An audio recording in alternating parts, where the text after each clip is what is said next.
Probably the biggest problem with ESG, the approach to ESG, climate change in particular, is that many companies are not truly baking ESG into their DNA, into their business strategy.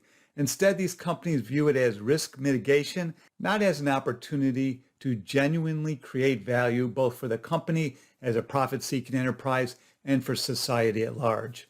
Today on Zippy Point. Quick Zips by Zippy Point. Quick and dirty. I'm Brock Romanek, and I'm a big fan of use. When companies are drafting their first sustainability report, their advisors tell them that it's not as hard as it looks, that these companies undoubtedly already have been doing some things that will earn them points with the ESG rating services, with investors that really care about ESG. And that is good advice. You need to start somewhere. But that's all it is, a start. Smart companies then take the ball and run with it, realizing that their worldview needs to be altered, that the landscape that they're operating in truly is changing, and fast, in most industries at least. This article from Bloomberg is incredibly short, but it really drives home the dilemma, the reality that many companies are missing the point with sustainability.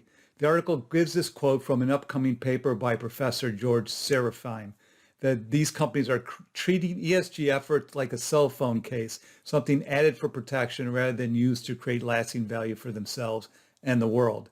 The article mainly focuses on a forthcoming book, at least it's forthcoming as of when I'm taping this video, All We Can Save, which focuses on solutions for the climate crisis. The book highlights the need to move solutions to the center of the conversation, and that the focus must move beyond setting goals and changing rules and policies to actually changing behavior and building power. Climate problem solvers are people who are collaborative, comfortable with complexity, and take a nurturing approach to problem solving. It sounds like a book that all directors, all CEOs should read. I know I will. Let me know what you think.